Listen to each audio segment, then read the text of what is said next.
Hello friends, today we are going to discuss the third act of Abhijyanam-Shakuntalam by Kalidasa. In Act 2, we can find that the king has reached the hermitage of Kanwa and is mesmerized after looking at the beauty of Shakuntala. And this third act is entitled as Love's Fruition. The title Love is the love between Duhsanta and Shakuntala, and fruition means literally it means that the successful attainment of a feeling of a deed something. So basically love's fruition means the successful attainment of love. So let's begin this third act of the play. We will read together. Here the scene is set at the hermitage of Kanwa. Enter one of Kanwa's people, and the people starts this conversation. He is uh, praising the aura of Duhsanta. He says, "Oh, what a mighty monarch Duhsanta is! No sooner had he entered our hermitage than all our sacred rites become completely free of all unexpected disturbances." If you remember the previous acts that we discussed, Kanwa was not in the hermitage, and the people of Kanwa has asked King Duhsanta that he should reside at the hermitage and protect them from the disturbances of the evil forces outside when they are going to stage a jagga. Then, after the people then says, "Why tell a long tale of arrows aimed and shot by the mere twang of the bowstring from afar, as if his bow spoke quivering with rage, he made all hindrances flee terrifying from the scene." King Dusanta, with his bow and his arrow, shot all the disturbances away. "Now let me gather kusa grass and take it to the priest to strew with on the altar." Now, when there is no evil disturbances going on at the place of Kanwa, he is gathering kusha grass. If you, I think everyone can relate that when in Hindu rites, a home or a puja starts, we start it with a kusha grasa. We believe that kusha grass is sacred. So these people of Kanwa's hermitage takes a kusha grass and take it to the priest to strew it on the altar so that they can start the homage. Then it says, walks around, notices someone and speaks in the air. "Who there, Priyamada? Say, for whom are you carrying these lotus leaves on their tender stalks, and the cooling balm of the fragrant Usira root?" As if listening to a reply. "What did you say? Oh, that Sakuntala has suffered a heat stroke, sorry. That these things are to cool her burning flame. Priyamada, listen. Let her be looked after with the greatest care, for she is the very life of the patriarch. I shall also send some hallowed water used for the sacrifice. With Gautami, it will suit Sakuntala." The people Ajib starts a conversation with Priyamada, one of the companion of Sakuntala. Here you can picturize a image that Priyamada is taking stalks of lotuses and it is going to be used to soothe the burning heart of Sakuntala. These people also like cares for Shakuntala that um, if she is ill, the patriarch that is Kanwa will also be upset. So that's why it is their utmost responsibility to care and to take care of Shakuntala and soothe whatever ailment she is suffering from. So this is the prelude. that Dushanta is taking care of the hermitage, and on the other hand, Shakuntala is supposed to be suffering from some ailment, and these people and her friend are trying to soothe her. Now, enter the king, deeply in love. The king is already struck by the arrow of love. So, the king, when he enters on the stage, he is deeply in love. The king, pensive and sighing, he is sighing out of the burden of love. He says, I know well the holy power of penance immense. That young girl is dependent on another's will. That I know. But like water flowing down, my heart is truly powerless to return. The king, he says that it is not the wish of Sakuntala that is going to help him to unite them together, because Sakuntala is at the mercy of her father's will, that is Kanva's will. She cannot accept the king's love proposal.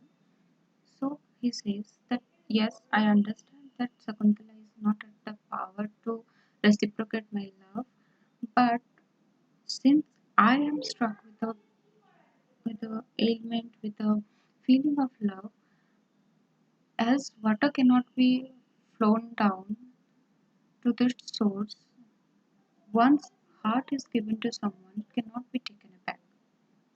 He then says, O God, who charms man's mind, how is it that your weapons claim to be flowers are so sharp? If you can relate, in Hindu mythology, Kama is the god of love. So he says, if and Kama has a bow and a string, whoever is struck with the arrow of love, he is going to fall in love. So, referring to Kamadev, Dushanta says here, O God, who churns man's mind, who like um, churning is revolving something again and again, who churns man's mind. How is it?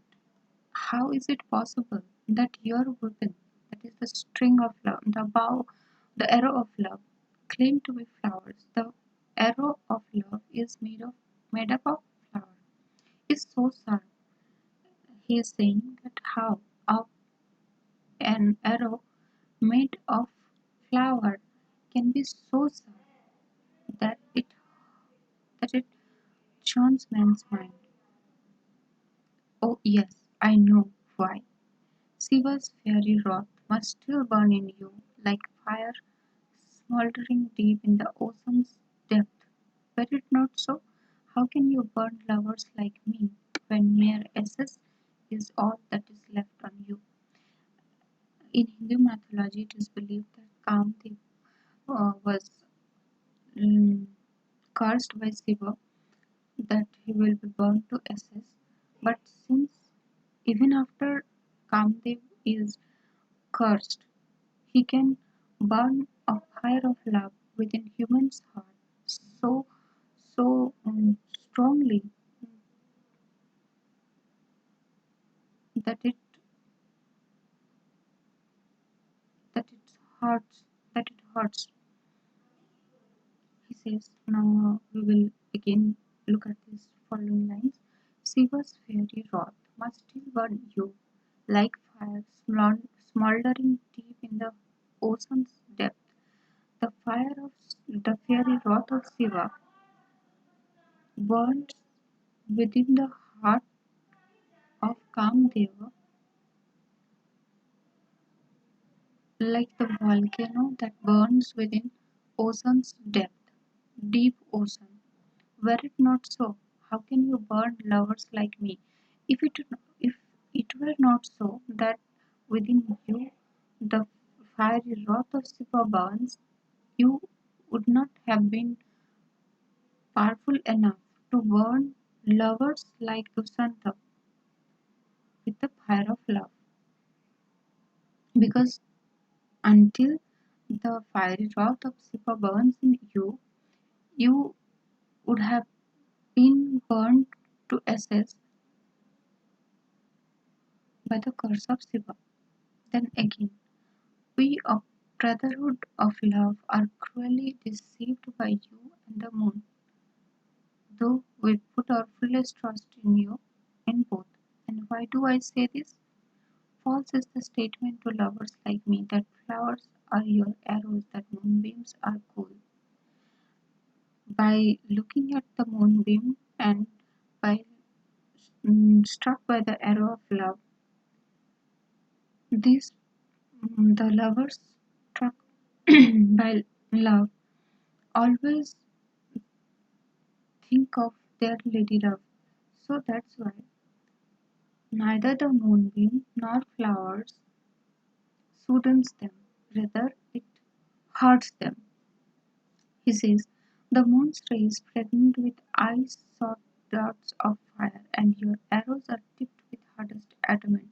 On the other hand, if you drive me to distraction, O dolphin bannered god, with unsleeping anguish, I would still welcome you, if only you would assail her too with your darts, that lovely girl with long bewitching eyes.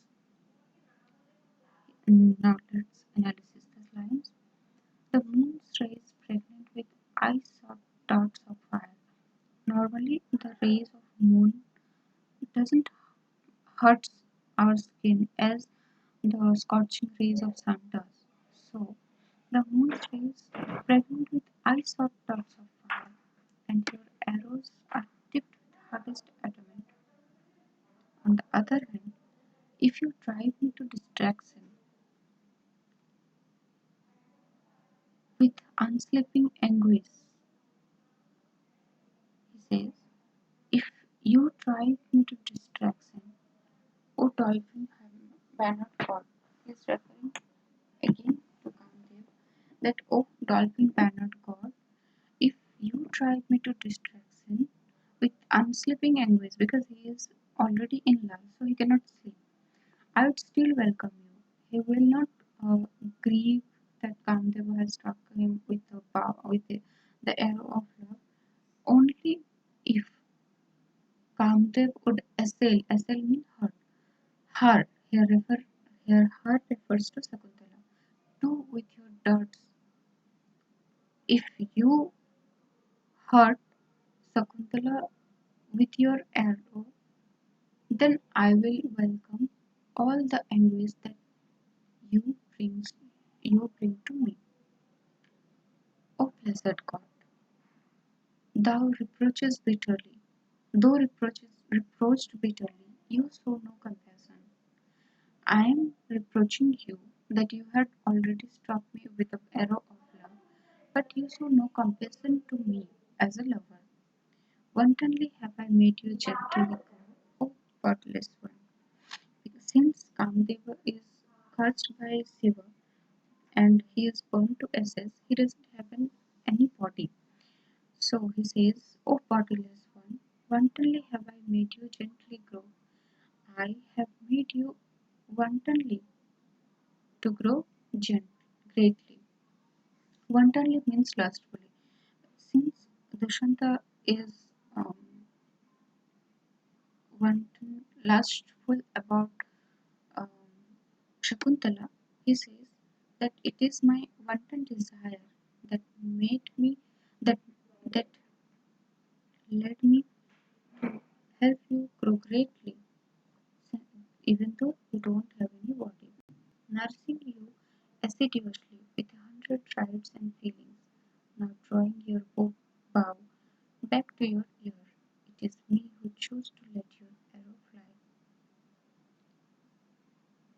Now that the ascetics, free of impediments, have given me leave to withdraw, since the home has completed, the ascetics, the hermits, had already permitted Dushanta to leave the hermitage. Where can I find solace for my weary heart? Since I don't have any other work assigned to me, where can I find solace for my weary heart? There is no place other than Sakuntala's presence that help him to get any solace to his weary heart. What other refuge is there but the beloved presence. There is no other refuge for a lover other than his beloved presence to get any solace for his heart. At this hour, when nobody's noonday sun blazes down with cruel heat, at it is already noon, so when the sun blazes down with a cruel heat, Lady Shakuntala with her friends usually retires to the Malini's bank where flowering vines from sedivars. At noonday, Shakuntala with her friends went to Malini, the river that flows through the hermitage of Kanwa. Shakuntala went there with her friends to get some relaxation. Well, that is where I shall go. Since Shakuntala and her friends are there, Duhsanta determines to go there himself and looks. I can tell that the beautiful girl has just passed through this avenue of young trees. He is conjecturing that Shakuntala is on her way to River Malini, for the cups of flowers she had just plucked have not as yet sealed themselves, and these tender shoots, broken off, are still moist with their milky sap. This imagery or this description is just to show that Shakuntala had just passed by these places of some young trees where she might have plucked some flowers or um, plucked some tender shoots on her way back to Malini, feeling pleasure at the touch of the breeze. Ah, how delightful is the breeze blowing here in the woodlands. Since Sakuntala has passed through this bower, Dushanta can feel a delight while growing through the woodland and releasing the breeze. This breeze that wafts the fragrance of lotuses with cool spray of Malini's rippling stream is able to soothe love-fevered limbs, enfolding them in a close embrace. Dushanta feels the wind coming from the river Malini, as if the river, the cool air from the river soothes his love-fevered limbs, the limbs that are suffering from the fever of love. Love-fevered limbs soothes from the cool breeze coming from the river Malini. Ha! Sakuntala must be here in this arbor of reeds, in the bower or in a place deeply congested with reeds. Reeds are very tender, grassy trees, grassy like um, trees.